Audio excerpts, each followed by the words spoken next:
Welcome to NTD's live special coverage of the 2024 March to End the Persecution of Falun Gong, a spiritual discipline from China.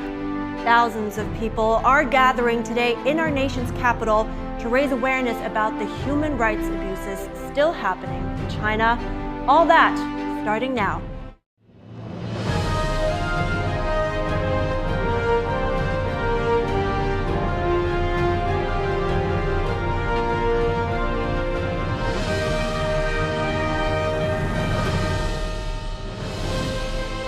We're looking at the start of this march in Washington, D.C., which marks 25 years of repression of Falun Gong by the Chinese Communist regime. Thank you so much for joining us today. We are so glad to have you here with us. And we're covering just one of these marches, but there are parades all around the world to mark this persecution. This is ongoing, folks. It's one of the worst human rights abuses in human history, and that is saying a lot. And why have you never heard about it? It's a very important question, and we hope you'll get a sense of that answer today, as well as how we in the West might be unknowingly dragged into this if we're not careful. That's absolutely right. So let's get into this. I'm Evelyn Lee.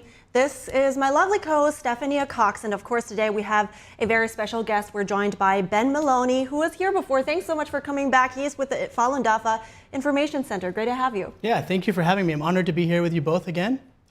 It is an honor to have you here with us, and I'm looking forward to getting a lot of great information and inspiring stories in our discussions to come.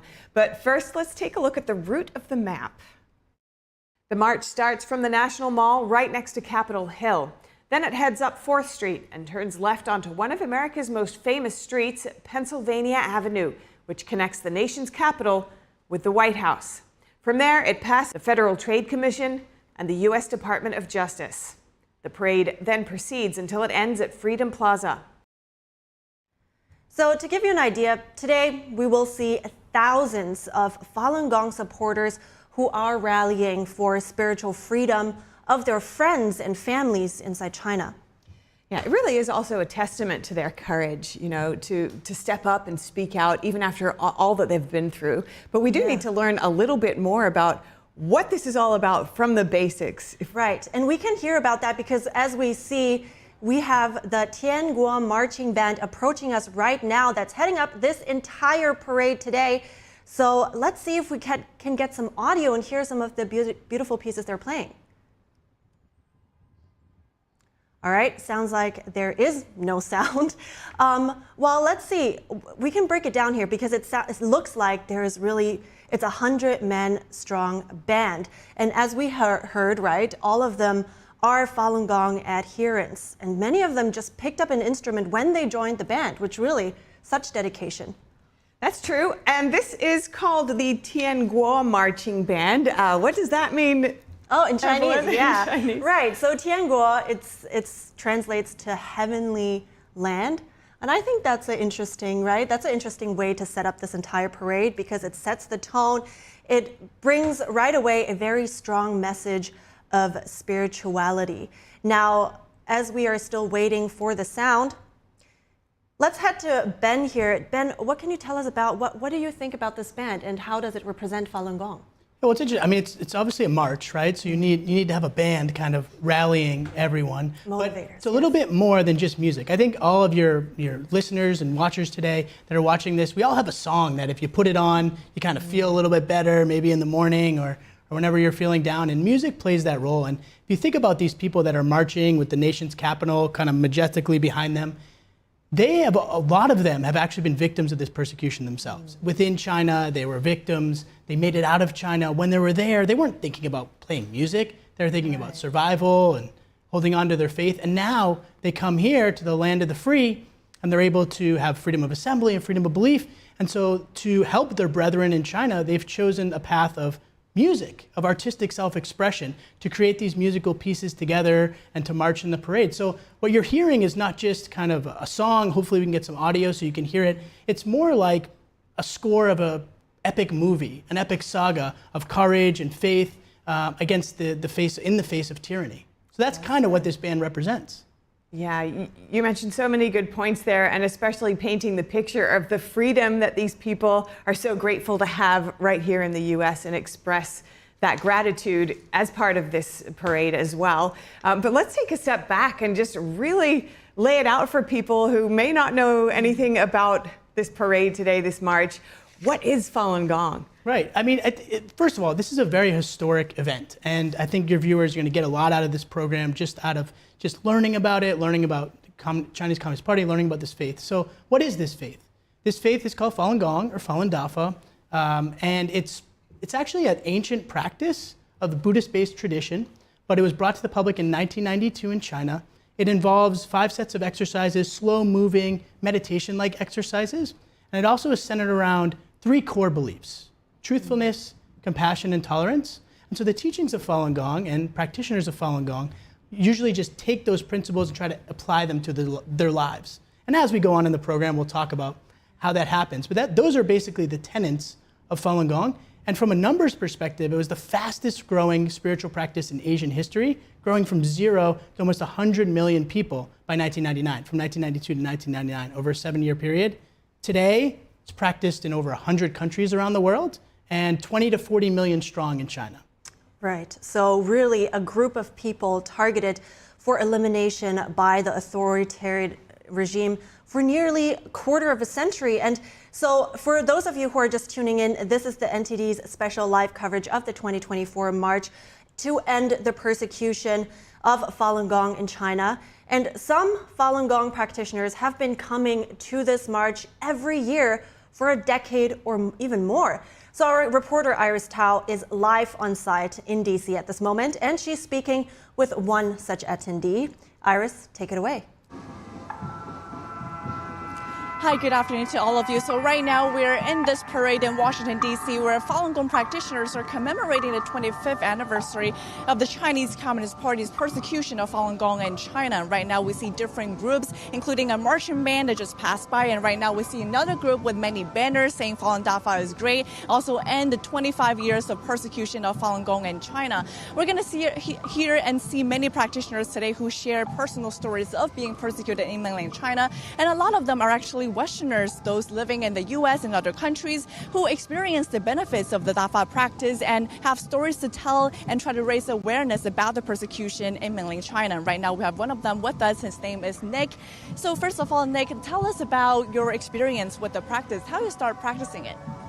Well, I lived in Taiwan in college, and that's how I came across the practice and decided to start practicing it. And now the persecution in China has been going on for 25 years. What do you know about it and what have you been doing to raise awareness? Well, I try to read about the persecution in terms of all of the reports about individuals, being arrested and ongoing attempts to harass them, or even worse things such as organ harvesting. So for myself, I gather signatures from individuals to get their support and raise awareness. And of course, in the free society here in the U.S., a lot of people want to help. What's your message to the American public and to the American government about what they can do to end the persecution? Well, just now, actually, the Congress passed a law, the Falun Gong Protection Act, which actually has the force of law to stop people from collaborating, right? Stop anyone who's involved in the U.S. who might be collaborating with the persecution. So right now, what's most urgent, actually, is to get the Senate to pass the same law. And if they do that, then actually it can be signed by the President Biden, and actually take effect. And that would be wonderful because, American corporations are actually involved in the persecution. Thank you so much, Nick. Appreciate it. So right now we have many practitioners still parading right behind us. We're going to bring you more interviews afterward. Back to you. Thank you so much, Iris. It's good to hear from you, and thank you. I know you'll be sticking around, so we'll be talking soon again. And it sounds like that maybe we have some audio now of the marching band. Let's tune in.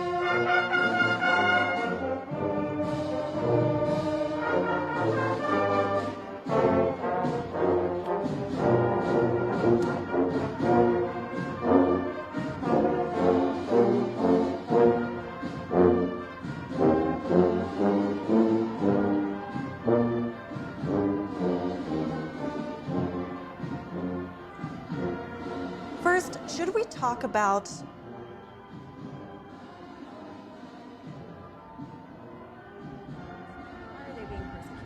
Yeah, I think that's kind of the basics. So we've covered what is Falun Gong. It's a peaceful meditation practice that's kind of rooted in ancient Chinese spiritual values like truth, compassion, tolerance. So, I mean, I think every American watching would say that's pretty good. That sounds like something we'd want to support. And if like almost 1 out of every 13 Chinese people are practicing in 1999, almost 10% of the population, that sounds like it's a good thing. And actually, at first, the Chinese Communist Party agreed.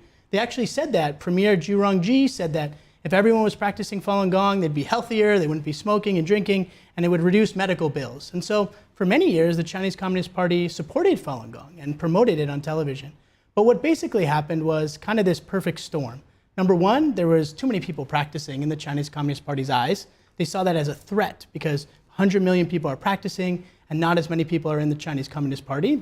They saw that as a problem. Secondly, it's kind of at odds with the atheism of the Chinese Communist Party. You know, they're a totalitarian regime. They believe nothing is higher than them. So if you all of a sudden have these people with these spiritual beliefs who believe in the divine, believe in things much larger than themselves, and certainly the Chinese Communist Party, they judged that as a problem. And the third kind of pillar there was that the then sort of dictator Jiang Zemin was very jealous and wanted to consolidate his power in the party through like an iron fist. He had actually come up during the student movement in '89. And so this has been a way throughout Chinese Communist Party's violent history to solidify power.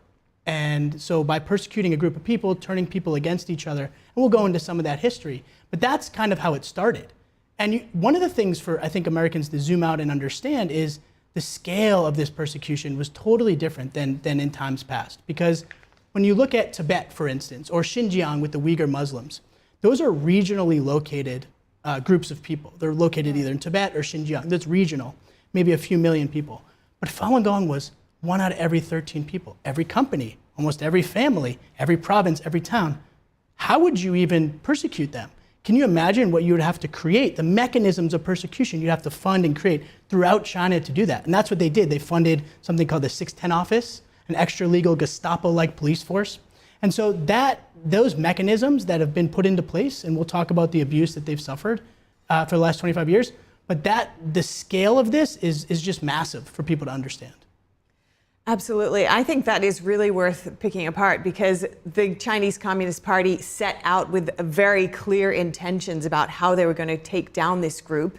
They were going to take them down financially, destroy their reputations, and what was the other? There were three destroy pillars. Them physically. So Jiang Zemin's quote is, bankrupt them financially, and they destroy them physically. Yeah. So how did they do that? Well, basically, the first thing that they do is they have to get the people against Falun Gong, right? It's propaganda.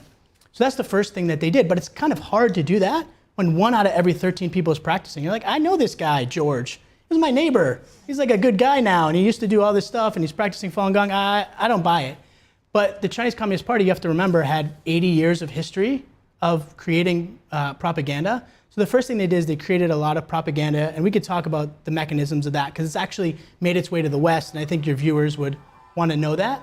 And then there was more pillars of that, which is that they would get them fired from jobs or taken out of schools or take away their homes. So they would influence them financially so that they had no livelihoods. And then the third is obviously the most insidious and evil, which is exactly what it says, eliminate them. It means that they were jailed, hundreds of thousands have been tortured, and thousands have lost their lives as a result at the hands of the Communist Party. And on that note, we see exactly that right now. We see a group of women dressed in white, which is traditionally the color of mourning, and they wear that to funerals. So they're carrying those pictures of those that have lost their lives as victims to the Communist Party in China. And I think really looking at this and those people mourning, it just puts it into perspective. All of them, they have been brothers, they have been mothers, they have children, and they have lost their lives to the Communist Party in China. But first, I also want to call out to you guys out there because we want you to be part of this conversation. So for those of you watching, if you have any questions that come to mind, if you have anything that you would like to add to this, just shoot us a message on Facebook, YouTube, Epoch TV. we have somebody monitoring this, and we'll do our best to find some time to answer your questions as well, of course. Yes, thank you, Lisa, for your comment. Just appreciating this coverage of this important issue. We do think it's important too, and also a very hopeful thing, although it's looking at such a awful and somber experience of these people in China, because right here we see that they have the ability to speak out, and in a way this is a show of support from the US. Freedom-loving people allowing these people and welcoming these people, of telling their story and advocating for their own people who are still going through this in China. Absolutely, and if you think about it, the story today is solemn. Like we just saw the pictures of people who have lost their lives. That persecution didn't impact just 100 million practitioners, didn't impact 1 out of 13. Every one of those people, to your point, has a family, and they have a workplace, and they have friends. This persecution impacted all of China and continues to impact all of China today.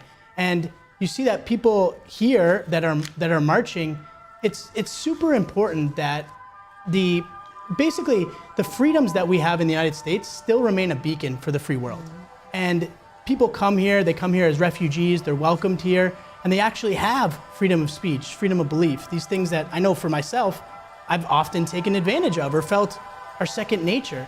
And they come here, and it stands in stark contrast to the Chinese Communist Party and the lack of freedoms there. So no matter, I know there's a lot of things going on in our own country and we feel like we have our own problems, but I think we can all unite under the fact that these beliefs, it's so amazing to be able to offer this to the world. Right, and right now we see this purely Chinese banner actually passing by, and it says that this is it marks 32 years since the persecution began, and I think it's worth noting that perhaps this is also a message to those that come from China and are not able to read these messages inside China. But 32 years since the practice started. Oh, Yeah. Since the practice started, I apologize. That's Yeah. right. 25 years since the persecution started. Yeah. So here, I do have the question though, since people are, we also heard about all these secret police stations all around the world recently, and this gives us a hint at how widespread this practice may also be in the US or other places in the world.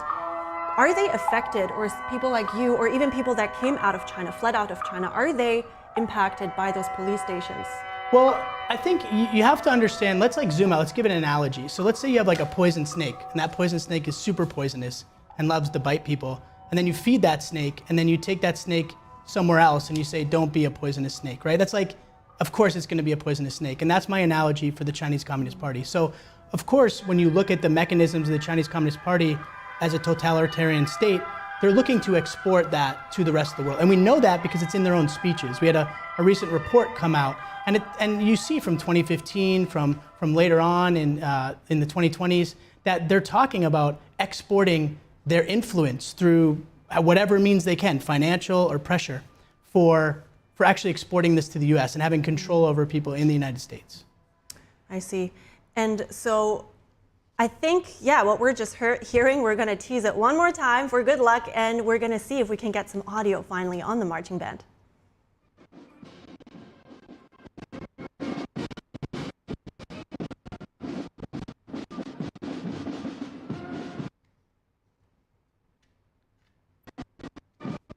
And you see the U.S. Capitol building there in the background. Another sign of the role that the U.S. really plays in regards to this. We heard from lawmakers earlier at the rally speaking about all the progress that's been made, and the Falun Gong Protection Act being the most recent one. This, as you heard from Nick, one of the practitioners there on the ground speaking with Iris, has passed the U.S. House. And it's currently with the Senate. They're considering it.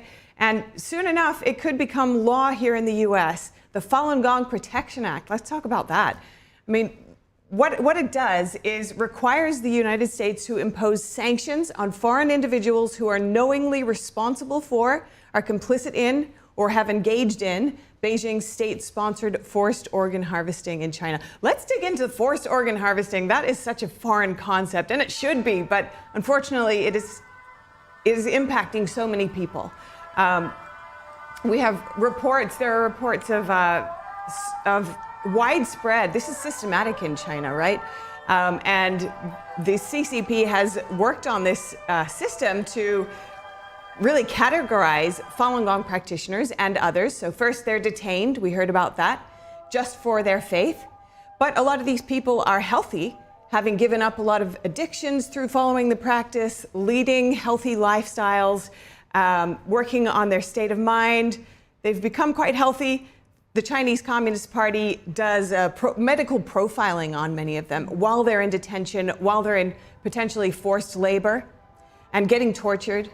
And they get essentially categorized into who would be good for forced organ harvesting on demand. And these people are not even, their life is not even ended when they're called in for that. They're actually just put on the table and sliced open. So Ben, would you think that is an accurate representation? What does forced organ harvesting actually mean? Of course, forced implies that they're not organ donors, but we have regulations that people need to be brain dead before these organs are taken out, for example. What is it like when we speak about forced organ harvesting? I mean, China doesn't have any regulations that they follow, and certainly not around the persecution of Falun Gong. You know, you look at the escalation of the persecution. They're torturing people. They're trying to get them to give up their faith. You know, the Chinese Communist Party has never viewed their own people as anything special, right? You look at the Cultural Revolution, mass slaughter, tens of millions. So when they look at Falun Gong and they know that they're healthy, they look at them as a source of income. And the way that they look at them as a source of income is they farm them for organs. That sounds so unbelievable to say, so horrific to say. It's one of the worst. It's on par with any of the Nazi crimes, in my opinion.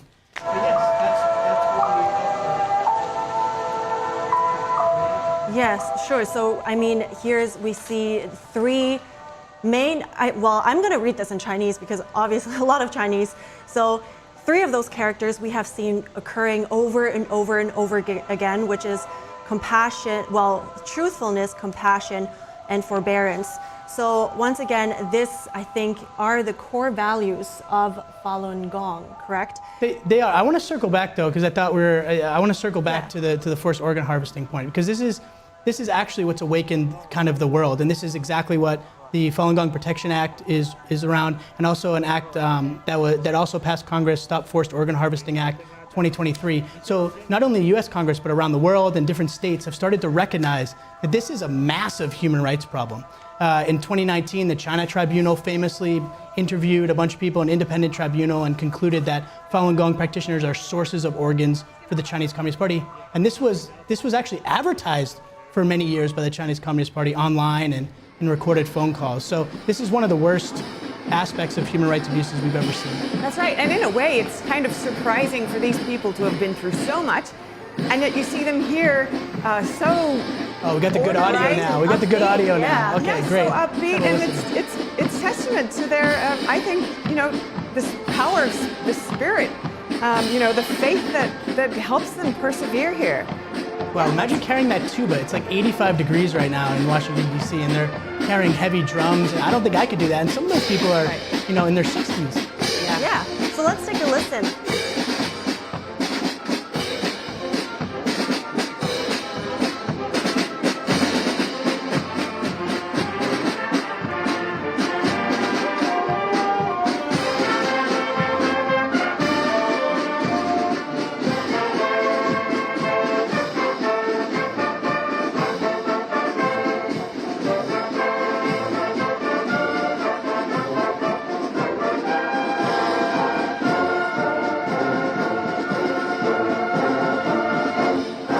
A pretty heavy topic just now. Yeah. When you kind of cut to the music, yeah, you feel quite hopeful, right? Yeah, I was just gonna say that because I think that really represents the inspiring and the hopeful part of this parade. And because we heard about the Falun Gong Protection Act, for instance, and about the Stop Forced Organ Harvesting, that's also an act from last year. But quickly, I just want to share something that one of the victims had actually shared in a documentary called State Secrets. She was believing that, back to those three core values that I think we haven't really touched on yet, is truthfulness, compassion, and forbearance. She was talking about them and saying that these are really basic human values, and these are the values that the CCP, the Chinese Communist Party, are against. So they're trying to, the CCP is trying to undermine that, but in her words, without these morals, she doesn't really see a bright future for humanity.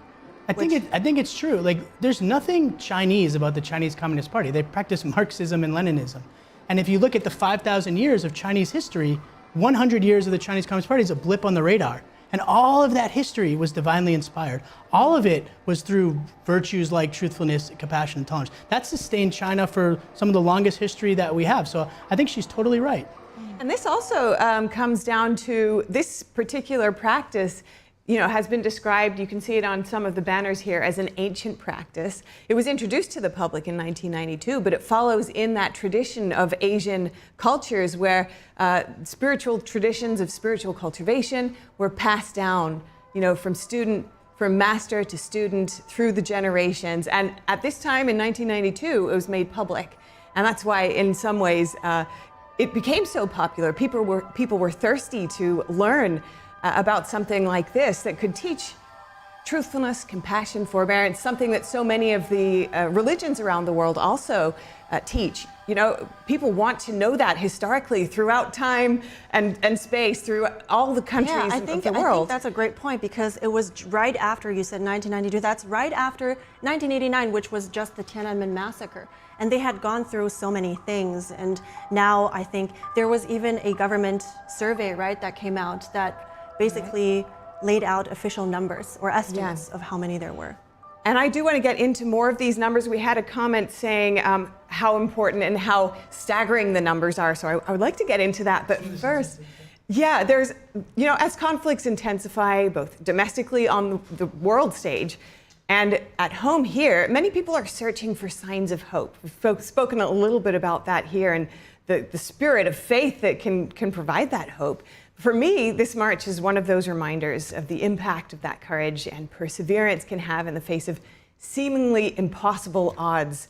A whole state, putting all of its efforts and resources against a group of people. But if you're just tuning in, this is NTD's live special coverage of the 2024 March to End the Persecution of Falun Gong in China. And we have our reporter, Iris Tao, live on site in DC. She's been speaking with practitioners of Falun Gong and gathering some of their extraordinary stories. So Iris, tell us what you've got. Hi, Steph. So we are still watching this parade going on right behind it. It's a very long parade with a lot of Falun Gong practitioners holding different banners, talking about, for example, the principles of the practice, truthfulness, compassion, and tolerance, and also banners that contain the specific names of Falun Gong practitioners who are still being imprisoned in China. Of course, there are also banners calling out the forced organ harvesting by the Chinese Communist Party happening in mainland China at the moment. And right now we have a practitioner of Falun Gong who has a personal story to tell about the persecution. Hi, James. So right now we're in this parade watching all this is unfolding. And tell us what's your story and what brought you here.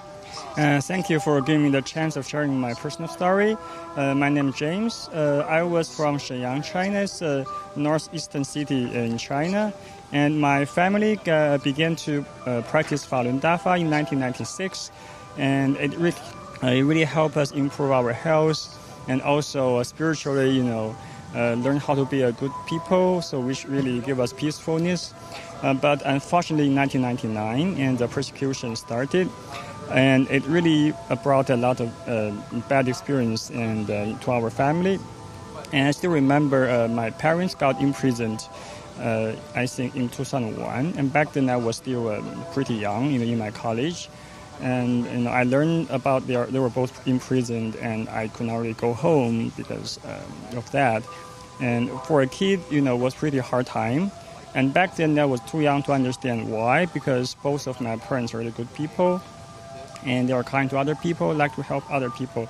But until later I learned about the history of Communist Party and its evilness.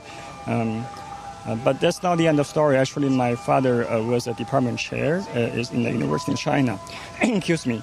And because of his belief, he got deprived of his teaching rights. So basically, he could not teach anymore, despite being an excellent teacher. And this also brings a lot of economic pressure to our family. So it was pretty hard. And then in 2020, my father got imprisoned again. So when he was boarding on the train, just because he had a few Falun Gong materials with him personally. And at that time, I was already here in the United States and with my mom. But he suddenly got arrested, and once upon a time we lost contact with him, and we were really worried about him. So we tried to, but because we were here, we tried our best to rescue him. So we visited the congressman's office locally. Also, we visited DC and talked with like the officer from U.S. Surf, and really by all the efforts, and luckily he got released. A few years ago, and recently reunited with us. So we are now really happy now. So we really appreciate United States because we are so lucky to be here, and all the people here, all the officers here, everybody cares about us. They care about religious freedom, and so. But I also got reminded every day. Like I have some friends around me, whose family members are still in China now and being persecuted. So I really hope this persecution can stop, and every Falun Gong practitioner and the Chinese people can enjoy the freedom. And I also hope United States, I really thank U.S. people, but also I want to say it's really important to cherish the freedom we have here in this land of freedom. Thank you. James, thanks so much for sharing your story with us, and I'm so glad that both you and your family are here in the U.S. Appreciate it. So I'm sure that story is being shared by many Falun Gong practitioners here in this parade, and we will hear from more of them later this afternoon. Back to you. All right, Iris, thank you so much for that report and that interview. That is true. That is the story of so many people. I've spoken with one young Falun Dafa practitioner who has said that, despite her family being torn apart by the persecution, her mom went into forced labor. Her father is still on the run.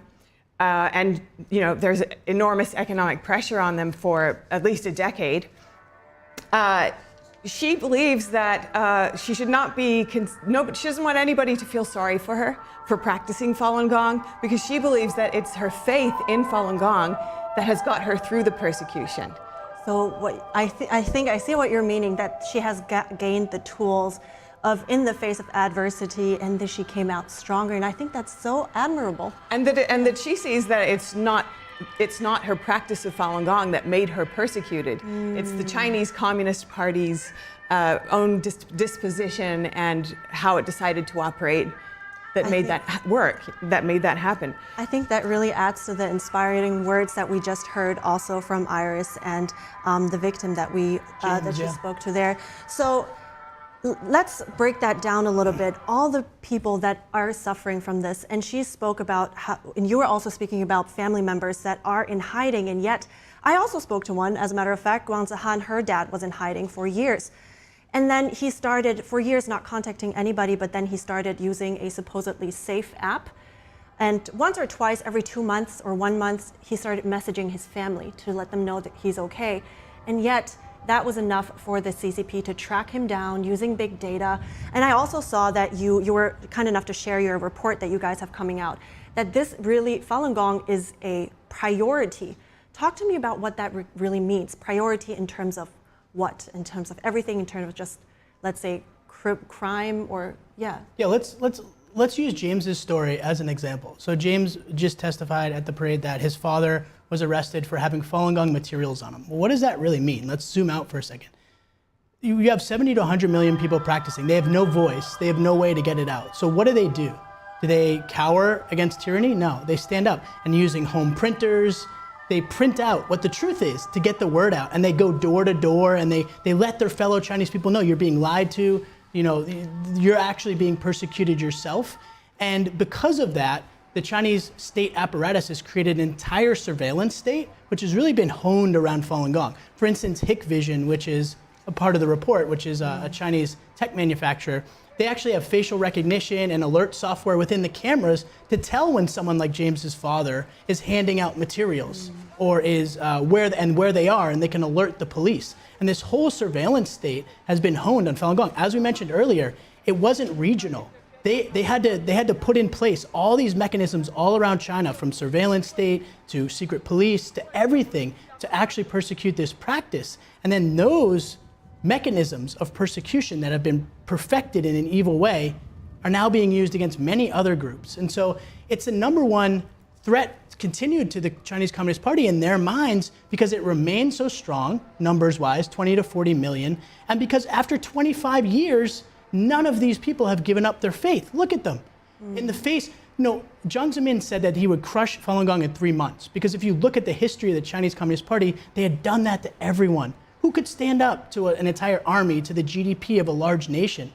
But you have these people, farmers, teachers, old ladies standing up, much like we just celebrated July 4th. Who were the Minutemen? Who were the people in the American Revolution? They're farmers, they were teachers, And these are really everyday heroes.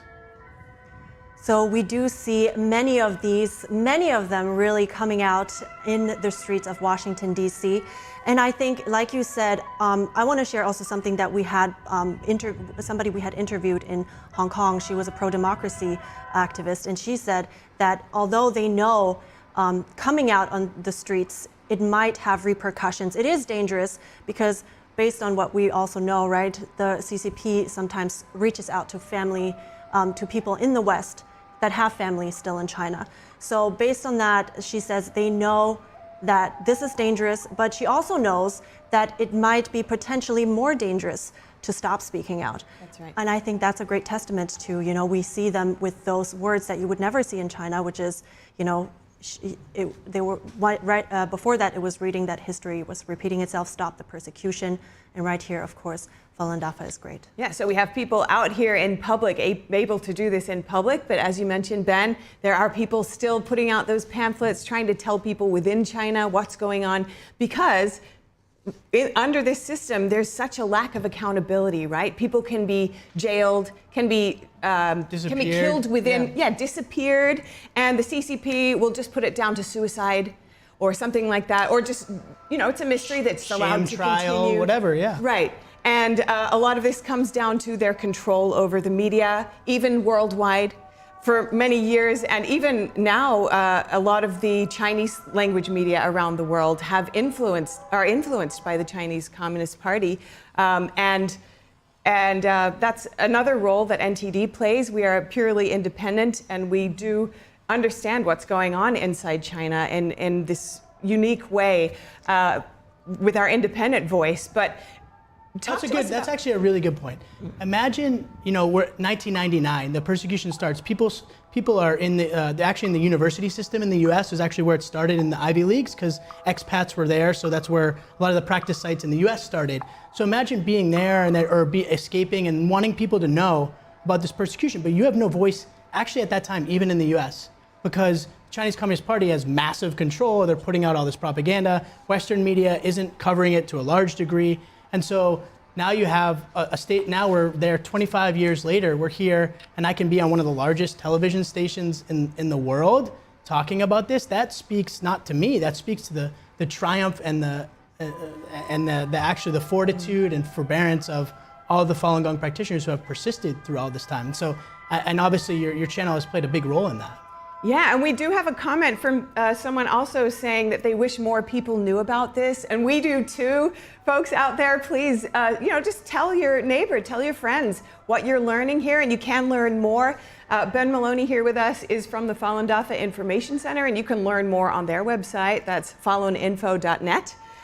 Yeah, thank you. So I wanted to add to the point that you made earlier with, that there is a lot of influence from the CCP in the West. Actually, Congresswoman Ashley Hinson, she said in an interview that the CCP is actively trying to creep into Western societies, and the creep happens very quickly from where she stands. And she also says that they, as in the CCP, want us to be more like them and not the other way around. So I thought that is kind of fitting, and I wanted to throw that in really quick as well. Also, let's talk about the persecution, and because you have mentioned propaganda quite a few times now. We also heard that it is one of the key components of the three portions that the orders from Jiang Zemin back then. Miles Yu, he was saying, he's the director of the China Center at the Hudson Institute. He said that it is such a critical part, propaganda is such a critical part of governance, and that the CCP wants to actually dominate the discourse in the West when it comes to China and want to replace the China discourse with Chinese propaganda. And so since you're the expert here on Falun Gong, tell me about how much this has impacted you and maybe the people here in the West. So let's unpack that. There's two aspects of propaganda. One is within China, and then one is external in the West. So within China, one of the first things that they started doing is they made up a few lies. Number one, Jiang Zemin started calling Falun Gong a cult, that word cult, and then then they passed a law to ban cults. So they number one, they start calling it a cult, which is a label that has unfortunately stuck very, very oddly, even in the West. And then they started making up other lies, like, Falun Gong, they were refusing medical treatment and died. And they would do these interviews, these like mock interviews with people in like hospitals. And they'd be like, yeah, my mom just died, or I'm sick because like all these fake things, right? And then they would blast that 24/7 into the Chinese people. And you can see after 20 years how that could be effective. But then you turn to the West and you think, well, we would never be subjected to that because we would have the internet, we could go to faluninfo.net, we could figure it out. But it's done much more subtly in the West. And actually, as in our report, we talk about a 2015 official in the CCP, one of their speeches talking about how they feel they're a little bit weak in the West and they need to export their influence and control to control the Falun Gong narrative. And a lot of the ways they do that is very subtle through partnerships, direct partnerships with Western media companies. For instance, like China Watch or China Daily, they'll do inserts into papers. The government started making them report that in 2020. So millions and millions of dollars to all the mainstream US papers where they would do an insert of the English language edition of a CCP paper, which would disparage Falun Gong, would disparage a lot of things. But Westerners wouldn't know, right? That's a direct financial relationship with the media. That's like documented, right, and that's easy to know. However, what's happening behind closed doors, hard to know. And considering the fact that we cherish an open media so much here in the West and its role in democracy and in freedom, what I want to direct our attention to here is some of these banners saying communism's ultimate goal is to destroy the human race. I mean, what can we understand from the way that the Chinese Communist Party operates, how it's impacting the rest of the world? Yeah, I mean, look at their ideology is fundamentally violence, right? It's fundamentally like at the end of the barrel of a gun. And so when they take control or they're trying to control the populace, it's done through, I mean, you saw this in the Cultural Revolution. During the Cultural Revolution, tens and tens of millions of people died. They turned kids against parents to turn their own parents in, who were later persecuted and killed. The mass starvation. And their whole point is to control and make people live in fear so that they can have ultimate control. That's how they, quote unquote, govern their populace. And so it's very, very different. It's hard for Westerners to kind of understand that mentality. Yes, so for everybody just tuning in, let's see what's going on the ground. We have just zoomed in a little bit, but actually in the background, we see the Capitol building. These are thousands of people marching down the street. And they're actually, in fact, they're headed to Freedom Plaza. We see them holding huge banners that read, Falun Dafa is great, as we have just spoken about. This is no small feat for them, actually. They have come a long way to be able to do that. And I also want to put this out there again, guys. If you have any questions, just be part of the conversation and shoot us your questions if you'd like. And we do have one coming in. Thank you so much. Saying, unite together for the fight is truly God versus Satan, good versus evil. Doing nothing is helping evil. This word evil is something that's not really spoken about much in the West, I think. It seems like an extreme term, but when you look at what's really going on under the Chinese communist regime, it's really unbelievable. It is evil. It's murdering people at large scale, and not just murdering them in such a systematic way for their organs, for their belief, for their choice to think what they want to think, right? It's their choice. One of the things that you mentioned was the Chinese Communist Party labeling them as a cult. And even this idea has been propagated in the West. But when we look at what Falun Gong is, there are teachings that people decide to follow or not. And if they decide to follow them, as I understand it, you can clarify with me, Ben, but basically these principles, truthfulness, compassion, forbearance, practitioners of Falun Gong take those and they decide how to apply that in their life. So this isn't really, there's no form of control here. There's not one person forcing them into anything. Right. And can I just point out that it's very interesting. We see those banners in so many different languages. I believe this is perhaps Arabic. And once again, like previous banners have read, that Falun Gong is all around the world. And as we see, it's in the capital. Do we see more attention now, Ben? Because we have seen different acts passing, like the Falun Gong Protection Act, and as we just mentioned very briefly, the Stop the Organ Harvesting Act. What are you hearing in terms of reactions from our lawmakers in Washington? Why would this be important to them? Well, I think it is, and especially in the last half decade or so, we've seen a lot more legislative action. That's a result of decades of work by Falun Gong practitioner grassroots activists working and educating members of Congress, members of our Senate, our executive branch. Also, it's super important to point out that these ideals, these universal principles of truthfulness, compassion, and tolerance, totally universal across borders. And that's why you see, well, you mentioned, there's over 100 countries, every ethnicity. And that's something that the Chinese Communist Party tries to alienate Falun Gong, to say it's a very small group, it's a weird sect or cult, and they have all these weird beliefs. None of that is true, but it's done so that your viewers don't want to go support it, and they won't stand up to the Chinese Communist Party. To your point on why it's important, the West remains this beacon of hope. And part of the job, in my opinion, of the United States is to stand for these freedoms globally. And so for them to pass this and to hold people actually accountable, we put people on trial at Nuremberg for the things that are happening in China, right? We had actual trials. Communism never went on trial at the end of the USSR. And so, I hope one day they have trials to that degree for the perpetrators in the Chinese Communist Party. But it's important that the United States has validated all of the things that Falun Gong practitioners have been saying for years, that they're victims of this mass torture, of organ harvesting, and now all the evidence is there for the world to take action. Yeah, and it's not just this most recent act that's currently sitting with the Senate, but there have been plenty of state-level actions as well here in the U.S. and, of course, also in other countries around the world. And there were 18 co-signers on that Falun Gong Protection Act in the House. But also at the state level, Texas, Utah, Idaho have made laws that prohibit health insurance firms from funding China-oriented organ transplants and related care. So something to point out here too, you're thinking, okay, this awful thing is happening in China. What exactly has it got to do with people here in the US, apart from just our own humanity? Knowing about it, might compel you to do something about it.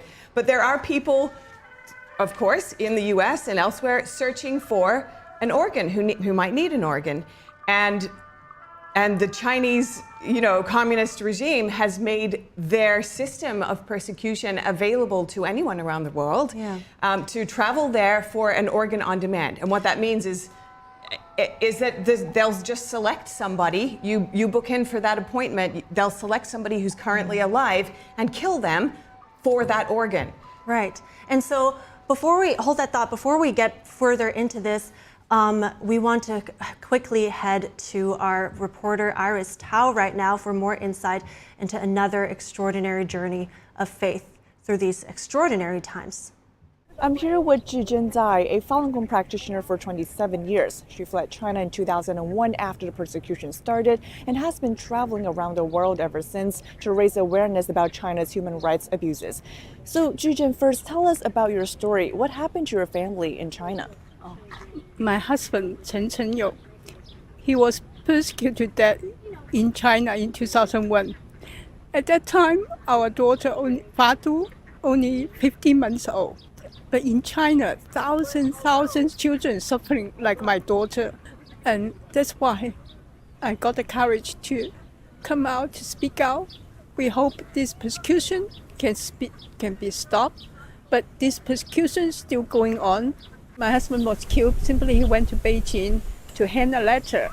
On the letter said, Falun Gong is good because it gives my husband's father a second life, and we whole family practice. And we never expect the persecution because there's no membership, free to come, free to live. It's good for health and good for family harmony. So I'm so grateful the U.S. House representative passed the Falun Gong Protection Act. It means so much to the victim, and it brings hope for the children. And this persecution has been going on for the past 25 years, and you have been raising awareness about it for over 2 decades. What drives you? What's your motivation for, keep telling people about your story all these years? Because Falun Gong, the principle is choose compassion, forbearance. We try to follow these 3 principles to be a good people. And except China, the whole world, more than 100 countries, people practice and benefit. Now, this persecution extends from China to American soil right now. So we have to unite together to stop this. And now, at the moment, the positive thing we can do is let the Senate pass this Falun Gong Protection Act. I think will give the hope to the children who suffer like my daughter. Jujindai, thank you so much for sharing with us your story. I'm glad that you're here with your daughter. Thank you so much. Thank you. Yeah, certainly hope has been kind of a common denominator here. We see people, despite of the solemn event, still coming out with a smile on their face. And we have also seen banners previously. We're not seeing them at the moment, but they were talking about 退党, which means quit the CCP. They had a number on there. I think it was 433 million at this point. I remember it was 416 just last year when we covered it. What does it mean to quit the party exactly? What's the process there? Yeah, so I think that movement represents something a little bit larger that we could zoom out for a second. So Falun Gong practitioners are not just looking to kind of like save or raise awareness about the other practitioners that are in China. They really care about all the people of China. This is evidenced by some of the software that's created by people that left China, FreeGate, some of the software that breaks the firewall. All of that was created by Falun Gong practitioners. So their goal is to kind of free the Chinese people, is to let them, because they've been such victims of the persecution. Part of that is letting people show that they don't support the party anymore. I mean, we talked about all the crimes the party has committed against Falun Gong and throughout its history. And when you're a kid, they make you join the party, they make you pledge allegiance to it, like with your life. And so what Quit the Party is it's allowing, it's Falun Gong practitioners, both in China and around the world at different tourist sites, allowing people to say, I don't support the Communist Party. I don't want to be a Communist Party member. I don't want to be a young pioneer. I don't want to be in the Communist Youth League. Even though if I've joined in the past, I renounce that and I don't support that. And oftentimes it means they also support Falun Gong and they support the traditional values of China. So this is a good point because you just mentioned 3 different categories. So this is not, it might be the official Communist Party has a portion of those people, but this is about all the associated.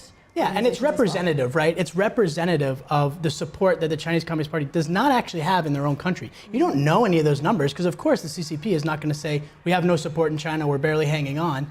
And this is, and what's very interesting about you see it on screen right now, Quit CCP. So in the US, right, around in Chinatowns, you might see booths. They've actually been subjected to violence and actually persecution in the US. So in New York, for instance, their booth was attacked. And actually there's prosecution, different prosecution. The people that attack it are related to these front groups that are related to the CCP. So you can see how effective this is because the Chinese Communist Party is actually trying to reach their tentacles out and impact even them talking about this in the West. And if I may make that comparison, that is a lot of hate sowing, and we've heard about these discrimination. These are stories that are reminiscent of it reminds me of the Holocaust, things of discrimination in terms of, we hear about sit in the back of the bus type of situations, and all of these things are still happening today in China. And just coming back to this point on the booths, right? So that's one way that people might come across the opportunity to find out more about this movement, this Tweidang movement. But of course, for anyone out there who's actually curious and wants to just learn more about it, the Tweidang website is also there with a lot of information. In English, it's global.tweidang.org, TUIDANG.org.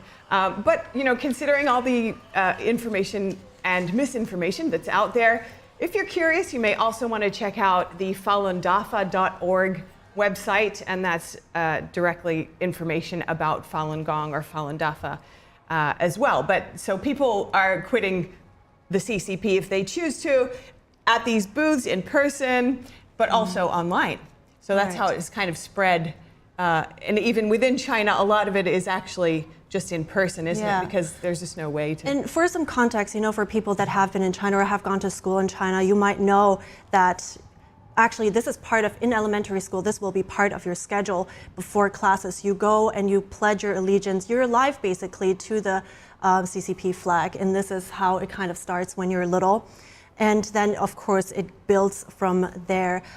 We have just a few minutes left for this coverage. Ben, is there anything you would like to highlight at this point? Yeah, first, I think, you've probably your viewers, first of all, thank you all for joining us today. I mean, taking the time out of your day and kind of being champions of human rights yourself to just educate yourself about this. The worst thing that the Chinese Communist Party wants you to do is spread this message. So I'd encourage you to do that. Sunlight is definitely the best disinfectant. And just know that these values, this truthfulness, compassion, tolerance, this peaceful meditation practice, this is something that's uniting across all cultures, and that this persecution of Falun Gong is unequivocally wrong. And if you can speak up about it, if you can bring it up, feel free to visit our website at faluninfo.net. Feel free to contact your senator if you're into that to take up the Falun Gong Protection Act. So even little things can make a huge difference for you to support freedom. All right. Yeah, we see all these people out on the streets right now. This is what we were exactly talking about on this white banner that reads, support 433 million people that have quit the CCP. And evidently, that is really a parade that moves so many people. And I have to quite frankly say I'm moved because I cannot imagine what it would be like to live in a system that evidently has been, humanity has been somewhat removed. And to live under a regime like that, and I applaud them because we all know now that this is actually very risky. And I think it just remains, the last message should be, there's hope. There's hope for China, there's hope for the world, utilizing principles like truthfulness, compassion, and tolerance, despite 25 years of tyranny, despite the CCP still making this a priority and having this oppressive regime. You see these people that have been through the worst that humanity has to offer, and they're here, and they're marching.